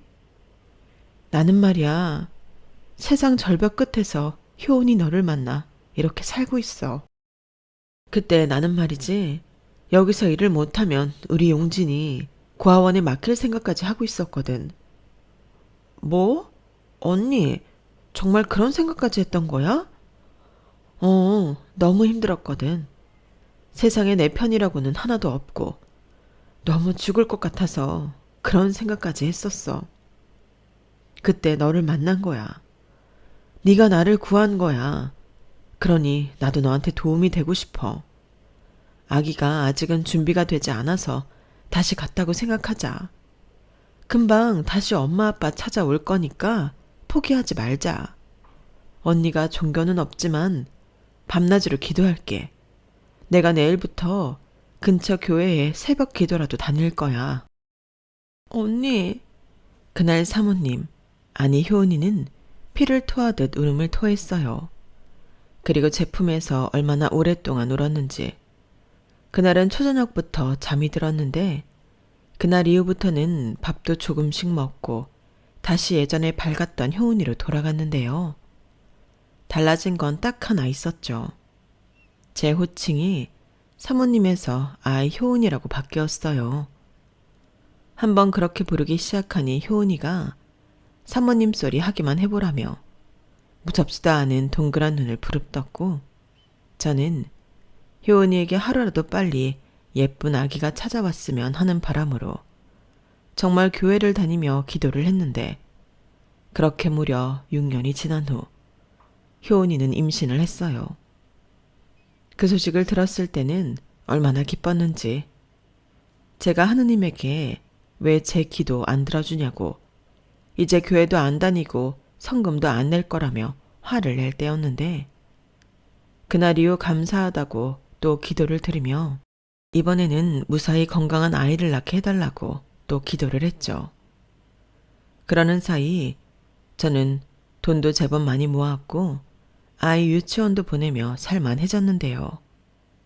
아들애를 생각해 효은이네 집에서 나갈까 생각을 했다가도 효은이와 헤어지는 게 싫어서 매번 주저앉았어요.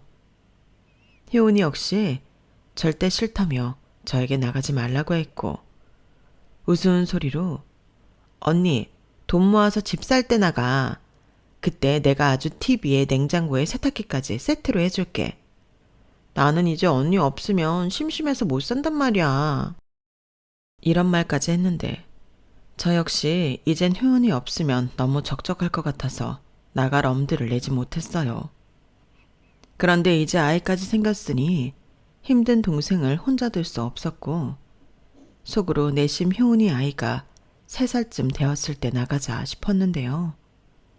그땐 정말로 작은 집이라도 하나 사서 나갈 수 있으면 좋겠다고 목표를 세웠어요. 하지만 그럼 꿈 같은 생각도 잠시 세상 일은 뜻대로 되지 않는다는 걸 보여주기라도 하듯 또 일이 발생하고 말았는데 이번엔 효은이네 집에 문제가 생겼어요. 사장님이 사업을 하고 계셨는데 그 사업이 하루아침에 부도가 난 거죠. 사실 조짐이 없었다고 하면 거짓말이긴 했어요. 사장님 안색이 몇 달 전부터 좋지 않았고 집에 이상한 전화도 종종 걸려오는 등 뭔가 심상치 않았는데 혹시라도 임신한 효은이가 신경 쓸까봐 제가 별말을 하지 않았거든요. 그리고 집도 경매로 넘어간 모양이었는데 사장님은 저에게 돈 봉투를 하나 내밀며 이렇게 말했는데요. 저기 죄송한데요. 아마 내일이나 모레쯤 사람이 올 거예요. 제가 버텨보려고 했는데 그게 마음처럼 되지 않아서. 집이 경매로 넘어갔네요. 사업도 계속하긴 어려울 것 같아요. 여기저기 끌어다 쓴 돈도 많고. 어쩌면 제가 와이프 옆에 있지 못할 수도 있어요. 네? 그게 무슨 말씀이세요? 그리고 이 돈은 또 뭐고요? 다른 건 몰라도 이모님 월급은 챙겨드려야죠. 퇴직금까지 빵빵하게 드려야 하는데 죄송합니다. 아, 저 이 돈 필요 없어요. 그리고 제가 여기서 받은 게 얼마나 많은데요. 이 돈 필요 없고 효은이 걱정은 하지 마세요. 제가 옆에 있을게요. 아니요. 와이프는 시골 본가에 가 있게 하려고요. 홀몸도 아니고 저희 부모님이 걱정이 많으셔서 그렇게 하기로 했어요. 이래저래 저희랑 오래 같이 계셨고 또 와이프가 많이 의지했는데 이렇게 헤어지게 되어 죄송합니다. 정말 이 방법밖에는 없는 건가요? 제가 모은 돈이 조금 있는데 그 돈이라도. 아니요, 그럴 순 없죠. 저도 이모님, 아니 처형한테 받은 게 많아요. 처형 덕에 와이프도 건강하고 밝게 지냈다는 거 저 잘 알고 있습니다. 그래서 저도 속으로 이모님을 처형이라고 생각했어요. 그동안 많이 감사했고 어디에 가시든 용진이랑 꼭 행복하게 잘 사시길 바라겠습니다. 인연이 있으면 또 보겠죠. 제가 그 인연이 닿을 수 있도록 죽을 힘을 다해 노력할게요. 그동안 저희 집에서 또 저희 와이프 옆에 계셔주셔서 감사했습니다. 저는 그날 세상에서 가장 정중한 해고통보를 받았어요. 그리고 정말로 그 다음날 사람들이 와서 집에 넘어갔다며 나가라고 했고 그 충격에 효은이는 또 한 번 휘청거렸는데 정말 이러다가 또 아이와 효은이가 잘못될까 저는 마음을 굳건히 먹었죠. 그리고 효은이에게 하루라도 빨리 시댁 본가로 내려가려고 했는데 효은이도 그땐 어쩔 도리가 없다는 걸 아는 듯 눈물만 흘렸어요. 이제 제법 큰 제 아들과도 꼭 끌어안고 멈추지 못하는 눈물을 흘리며 그렇게 헤어졌는데요. 저는 그날 이후 새로운 보금자리를 찾아 나갈 수밖에 없었죠.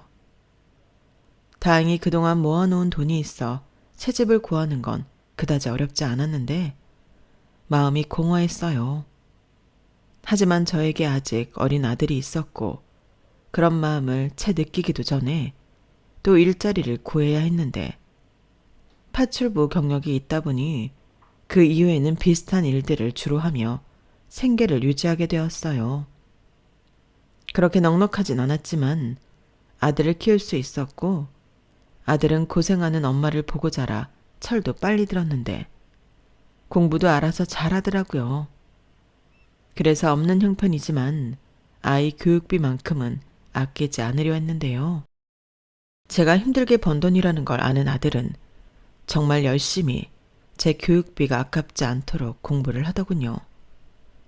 그리고 자식의 공부를 잘하고 또 어긋나지 않고 잘 커주니 돈 버는 건 힘들어도 사는 건 보람이 있었는데 그때도 마음속의 공허함은 채워지지 않았어요. 저는 종종 효은이네 집 앞을 가기도 했고 이젠 저 집에 다른 사람이 사는 걸 알지만 불 켜진 집을 한참이나 보고 오곤 했는데 그때 알고 있던 효은이 연락처는 없어진 지 오래였어요. 그때 가진 아이는 무사히 잘 태어났을지, 또 지금은 어디서 무얼 하고 있는지 효은이 생각을 정말 많이 했는데, 고생이라고는 해본 적도 없는 효은이가 꼭 물가에 내놓은 아이처럼 늘 걱정이 많았죠. 하지만 아무리 걱정이 되어도 효은이의 행방을 알 방법이 없었고, 저는 또 수험생 아들 뒷바라지하며 살기 바쁘다 보니 어느새 효은이에 대해 잊어버리고 시간만 속절없이 흘렀는데요. 아들은 대견하게도 의대에 합격했어요. 남들처럼 고액 과외도 시켜주지 못하고 그저 학원 외에는 도와준 게 없었는데, 오로지 자기 노력으로 의대에 간 기특한 아들이었죠. 그뿐만이 아니었어요. 제가 자기 등록금 벌기 힘들까봐 대학에 들어가서도 공부만 하던 아들이었는데, 자기는 자기 좋으라고 하는 공부라고 했지만 제가 제 속으로 낳은 아들 속을 모를 리가 없었죠. 크면 클수록 지 아빠를 쏙 빼닮은 아들이었는데, 그 덕에 살면서 아들한테 심적으로 의지도 많이 했어요. 그런데 아들이 의대에 들어가고 난 이후에는 제대로 얼굴 보며 밥 먹을 시간도 없었어요. 그리고 잘 커준 아들에게 늘 고마운 마음으로 살았는데요. 아들은 그렇게 장학금을 받으며 의사의 길로 접어들었어요. 그러면서 틈틈이 자기도 바쁠 텐데 의료봉사도 다니고 어렵고 힘든 사람에게 가장 가까이 있는 의사가 되겠다는 꿈을 키우는 아들이었는데, 아들의 모습에서 남편의 인품을 느낄 수 있었죠. 그 아버지의 그 아들이라고, 남편이 살아있었다면 자기 닮았다고 얼마나 좋아했을까, 이런 생각으로 매일을 보람있는 날을 보냈는데, 그렇게 아들이 전문의가 되고 만나는 여자가 있다고 저에게 말했어요. 듣던 중 반가운 소리였는데 저는 속으로 아들이 너무 바쁘니 여자도 못 만나고 장가도 못 가는 게 아닐까 불안했거든요. 주변에서는 잘난 의사 아들인데 왜 장가를 못 가냐며 저에게 별 걱정을 다 한다고 했지만 저는 그렇지가 않았어요. 아들만 놓고 봤을 때는 뭐 나쁠 게 없는 조건이지만 홀어머니의 배움도 짧고 형편도 넉넉하지 않은 집에 시집오고 싶어하는 여자가 과연 있을까 걱정이 됐어요. 그런데 만나고 있는 여자가 있다고 하니 너무 다행스러웠고, 아들이 마음에 드는 여자이니 저는 반대할 것도 없다고 생각했는데, 그렇게 말하길 한 4개월이 넘었을까? 아들이 저에게 대뜸 결혼 이야기까지 꺼내더군요. 뭐? 너 지금 결혼하고 싶다고 했니? 둘이 얼마나 만났다고 뭐가 이렇게 급해? 너 혹시 혼전 임신 뭐 그런 거야? 엄마, 아들을 뭘로 보고 그런 거 아니거든. 그리고 우리 그렇게 짧게 만나지 않았어. 결혼하고 싶어져서 결혼 이야기를 한 건데 엄마는 도대체 무슨 생각을 하는 거야? 아니 그렇잖아. 여자친구 생겼다고 말한 게 얼마나 됐다고 결혼 이야기를 하니. 그래서 뭐 엄마한테 보여주지도 않고 바로 상견례부터 하겠다는 거야?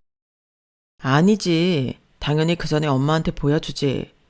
근데 나는 결혼하고 싶은 여자니까 예쁘게 봐달라고 엄마한테 아부 떠는 거야. 너도 참 별나다. 생전 안 떨던 아부를 떨고. 왜? 엄마가 네 여자친구 싫다고 할까봐? 아니, 엄마는 절대 그런 말 못하지. 엄마 마음에 아주 쏙 들 거거든.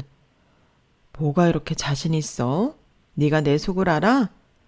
나도 너 힘들게 키웠는데 이상한 여자한테는 절대 줄 수 없지. 그러니까 만나보라고. 대신 내가 사랑하는 여자니까 너무 고깝게 보지 말고 좋게 봐줘.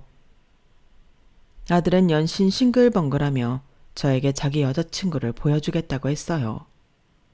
평소에는 바쁘다고 집에도 잘 오지 않던 놈이 그때는 뻔질나게 집에 오는데 솔직히 얄밉더라고요.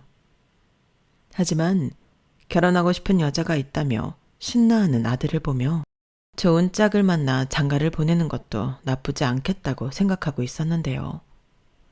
밖에서 아들 녀석의 여자친구를 만났을 땐 정말 마음에 쏙 들었어요. 싹싹하고 예의도 바른데 또 구김살도 없이 밝은 아가씨를 보는데 저까지 덩달아 기분이 좋아졌거든요. 그리고 이런저런 이야기를 하는데 아가씨가 우리 아들과 나이 차이가 제법 나는 거예요. 그래서 내심 정말 괜찮냐고 물으며 혹여나 우리 아들 직업 때문에 결혼하고 싶은 건가? 속으로 별 걱정을 다 했는데 대화를 하면 할수록 둘이 서로 좋아하는 감정을 저도 느낄 수 있었죠. 그리고 하루라도 빨리 결혼하고 싶다고 하길래 제가 결혼은 신중해야 하는 일이니 시간을 좀 갖자고 아이들을 말렸는데 벌써 상견례 날짜가 잡혔다고 하는 겁니다. 뭐? 나도 모르는 상견례 날짜라니. 아무리 너희들이 결혼하고 싶어도 이건 아니지 않니? 그게 저희 부모님이 오빠를 너무 마음에 들어 하셔서요. 결혼 날짜는 어머니 말씀처럼 천천히 잡아도 되니까 그냥 인사하는 자리로 만나시면 어떨까요? 저희 부모님이 어머님을 빨리 만나고 싶어 하셔서요. 나를? 아니, 그래도 다른 자리도 아닌 상견례 자리를. 그럼 엄마, 상견례라고 생각하지 말고 그냥 내 여자친구 부모님이랑 밥 한 끼 한다고 생각해. 결혼 전에 종종 얼굴 보고 친하게 지낼 수 있으면 좋은 거잖아. 그리고 부모님을 보면 우리 영주가 어떻게 자랐는지 알 수 있지 않아? 아주 장가를 가고 싶어서 안달이 났구나. 그래, 내가 일단 궁금은 하니까 만나기는 하는데 결혼은 천천히 하는 거다. 둘이 좋아 죽겠는 건 알겠지만 결혼은 그렇게 번갯불에 콩 구워 먹듯 하는 게 아니야. 특히 용진이 너 바쁘다고 집에도 못 들어오고 엄마한테 속옷이란 양말 가져오라고 하지. 그렇게 바빠서 와이프 챙기지도 못하는데 결혼하면 영주 얘는 외로우라고? 엄마는 벌써 거기까지 생각하는 거야. 우리 영주가 왜 외로워? 나는 엄마랑 영주랑 같이 살 거야. 얘가 지금 뭐라는 거야? 너 미쳤니? 결혼하는데 왜 나랑 같이 살아? 아, 저게 공부만 잘하지 생각이 부족해. 세상에 결혼하고 시어머니랑 살고 싶은 여자가 어딨냐? 여기 있는데? 어머니, 저는 정말 그러고 싶어요. 제가 먼저 오빠한테 결혼하면 어머니랑 같이 살자고 했는데? 어머니 말씀처럼 오빠는 맨날 바쁘잖아요. 그럼 저는 어머니랑 있어야 심심하지 않죠? 뭐라고? 저는 아들의 여자친구 말에 할 말을 잃었어요. 정말 그 얼굴에 저는 진심이에요 라고 써 있는데 할 말이 없더라고요. 그리고 저렇게 나오는 당찬 아들의 여자친구를 보니 아들 말처럼 그 부모가 어떤 사람인지 궁금하기도 했는데요. 그렇게 상견례 아닌 상견례장에 나가게 되었죠. 아들은 긴장할 것 없다고 했지만 자리가 자리인 만큼 저는 너무 긴장이 되었어요. 그리고 아들과 아들 여자친구는 아니라고 했지만 이렇게 몰아붙이는 데는 다른 이유가 있지 않을까. 혼자 오만 생각을 하며 상견례장 문을 열었는데 그곳에는 한박 웃음을 짓고 있는 어디인가 낯이 익은 부부가 다정하게 앉아 있었어요. 그리고 익숙한 목소리가 들렸는데 저는 그만 자리에 주저앉아 넋을 놓을 수밖에 없었어요. 언니, 그동안 잘 지냈어? 나야 효은이. 저영, 어서 오세요. 왜 이렇게 늦으셨어요? 저희가 아주 처형 기다리느라 목이 빠질 지경입니다. 잘 지내셨죠? 어떻게 두 사람이... 설마 우리의 여자친구 부모가... 맞아, 우리야. 우리도 용진이 보고 얼마나 놀랐는데 우리 진짜 인연은 인연인가 보다. 언니가 매일 새벽마다 나가서 기도한 아이가 우리 영주야. 뭐? 정말이야? 저는 아들의 여자친구이자 효은이의 딸인 영주를 보고 눈물이 앞을 가려 앞으로 걸어나갈 수가 없었어요. 대신 손을 휘저으며 영주에게 이리 오라고 했는데요. 전에도 한번 본 얼굴인데 왜 그렇게 반갑고 또 감사한지 제 딸인 듯 한참을 품에 안고 소리까지 내어 울었답니다. 그땐 창피한 줄도 모르고 그랬어요. 그리고 결혼은 신중해야 한다며 말렸던 저는 둘의 마음이 확고하다면 하루라도 빨리 결혼하라고 성화를 부렸는데요. 오랜 시간이 흘러 다시 만난 소중한 인연을 또 어떤 이유에서 잃을까봐 겁이 났어요. 그리고 그 이후 매일같이 저는 효은이를 만났는데 효은이도 고생이 많았더군요. 효은이 남편, 그러니까 바깥 사돈이 회사는 결국엔 회생하지 못했고 정말 바닥부터 다시 시작했다고 했는데 잘 살던 시댁 형편까지 어려워졌다며 지난날 고생담을 들려줬어요.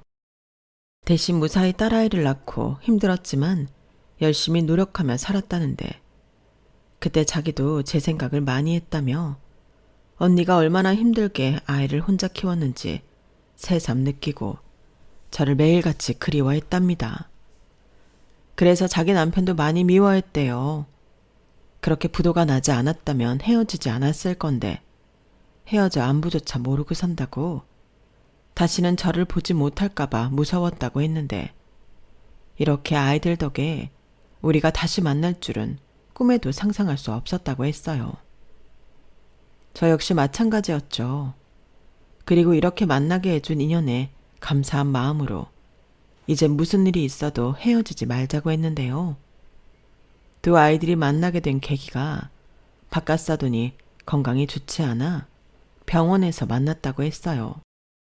내가 그때 몸이 별로 좋지 않아서 우리 딸이 자기 아빠랑 병원을 다녔거든. 우리 남편이 간암이라 수술을 했었는데 그게 잘 되지 않았는지 고생을 많이 했어. 그때 우리 딸이 회사 연차 내고 나 대신 지 아빠 병간호를 했는데 둘이 그렇게 만났더라고. 정말 들어도 너무 신기하다. 근데 너 몸이 왜 안 좋아? 지금도 안 좋은 거야? 아니, 지금은 괜찮아. 나도 유방암 1기였거든. 뭐? 우리 딸이 정말 마음고생 많이 했어. 엄마도 암, 아빠도 암. 얼마나 무서웠을까?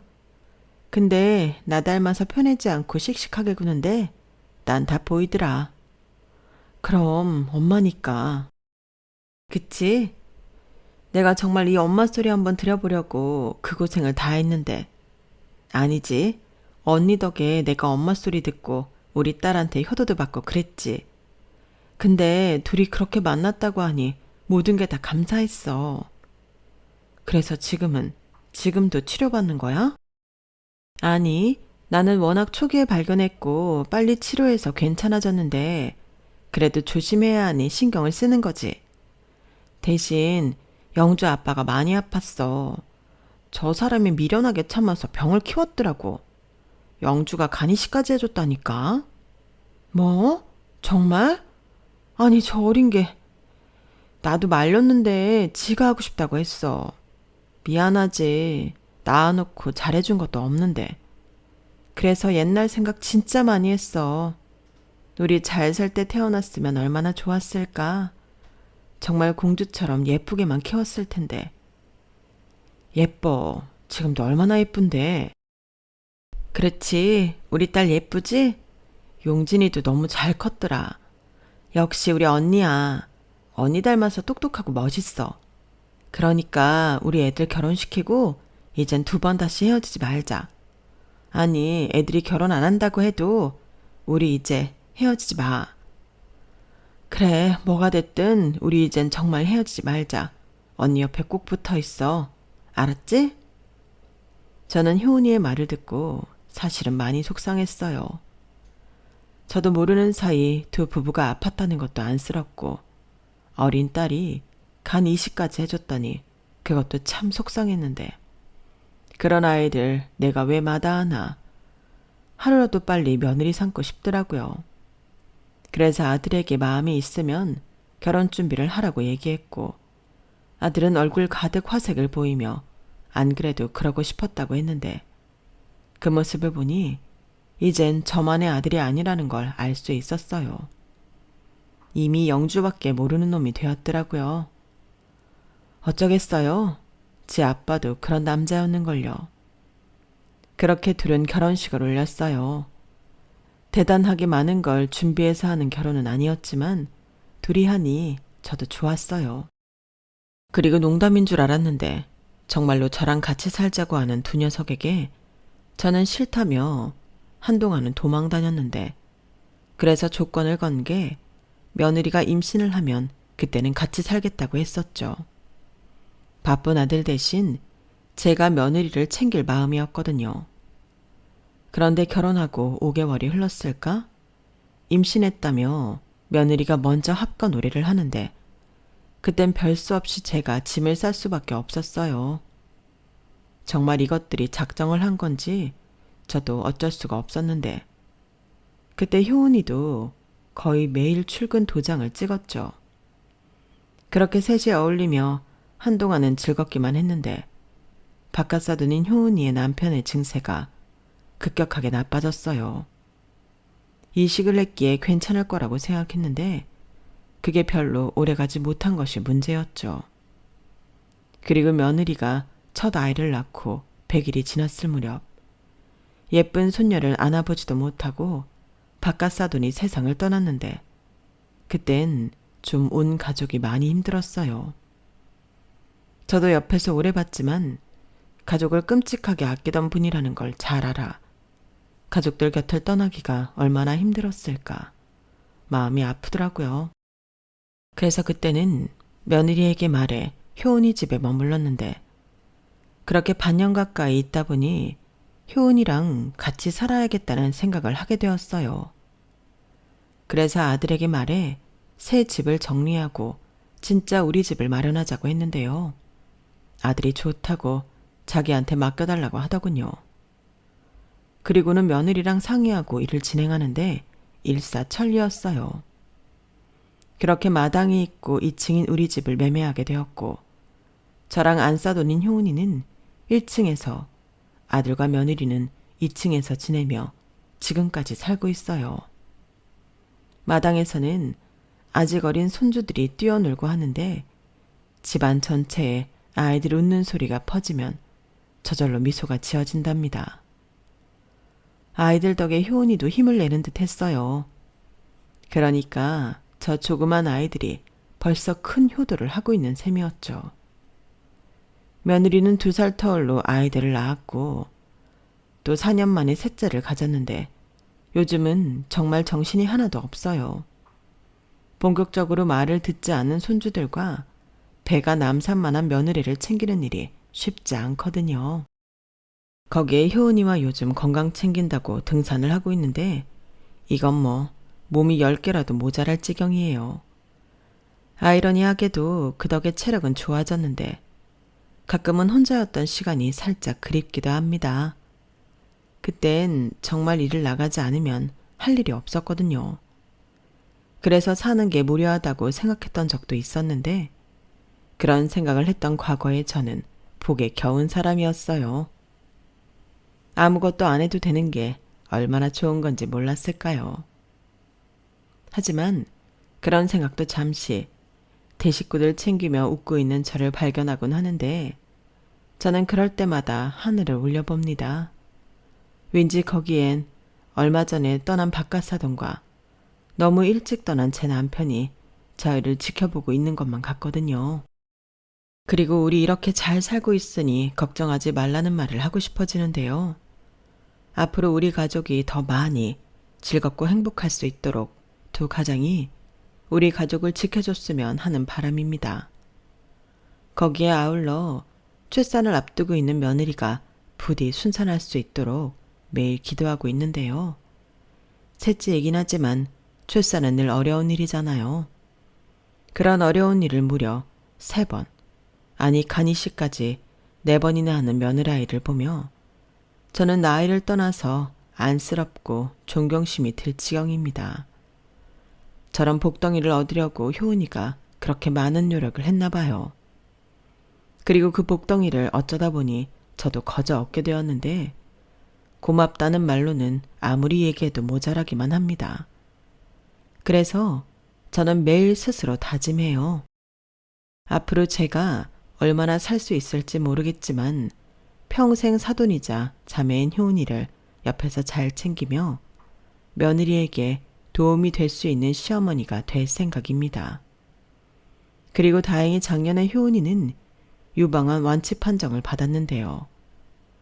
완치 판정을 받은 이후인 지금도 효은이는 건강을 위해 식단부터 운동까지 많은 노력을 하고 있어요.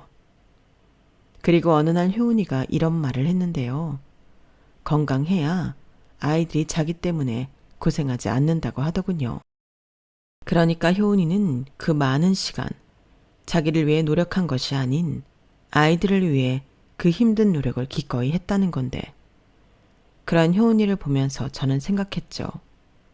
효은이가 저보다 더 엄마 같은 엄마가 되었다고요. 그리고 덩달아 저까지 거기에 동참해 평생 하지도 않았던 운동과 건강 식단까지 하고 있는데요. 효은이의 말처럼 저도 아이들에게 짐이 되지 않도록 건강을 잘 챙기려고요. 그리고 저는 요즘 다시 새로운 기도를 시작했는데 그 기도의 내용은 이렇습니다. 앞으로 큰 욕심 없이 지금처럼만 살게 해달라고요. 저는 이미 너무 많은 걸 받았고 누리고 있기에 이젠 그 어떤 욕심도 없거든요. 그리고 매일 지금에 감사하며 남은 시간은 우리 가족을 위해 노력하며 살고 싶다고 기도를 마무리하곤 하는데, 엄마라는 존재가 그런 것 같아요. 자식과 가족의 행복을 바라는 사람, 그게 엄마더라고요. 그리고 끝으로 하고 싶은 말도 있는데요. 제가 전에 어디선가 들은 말인데 아침이 오기 전이 가장 어둡다는 말을 들은 적이 있어요. 그 말을 듣는데 왜 그렇게 옛날에 힘들었을 때가 떠오르던지, 제가 갓난 아기인 아들을 데리고 처음 효은이 집을 찾았을 때가 어찌 보면 제 인생에서 아침이 오기 전 가장 어두웠던 때가 아니었나 싶어요. 그리고 거기서 희망의 씨앗을 발견하고 또 아침을 맞으며 지금의 행복을 누리며 살고 있는 것이 아닌가 싶은데, 부디 지금 현재가 어려우신 많은 분들에게도 그런 기적 같은 아침이 꼭 찾아오기를 간절히 바라는 마음입니다. 결국엔 포기하지 않고 최선을 다해 살면 되는 거더라고요. 그러니 포기하지 말고 꼭 모두 행복해지세요. 부디 그러길 간절히 바라며 제가 소개하고 싶었던 제 사연을 마치도록 하겠습니다. 글을 쓴다는 게 생각보다는 참 어려운 일이었는데 제 서연 끝까지 들어주셔서 대단히 감사합니다. 그럼 항상 건강 잘 챙기시고 모두 따뜻하고 행복한 아침을 맞을 수 있는 인생이 되시길 바라겠습니다. 감사합니다. 여러분, 사연 댓글에 응원과 현명한 조언 부탁드려요. 좋아요와 구독은 저에게 큰 힘이 됩니다. 오늘도 좋은 일 가득하세요.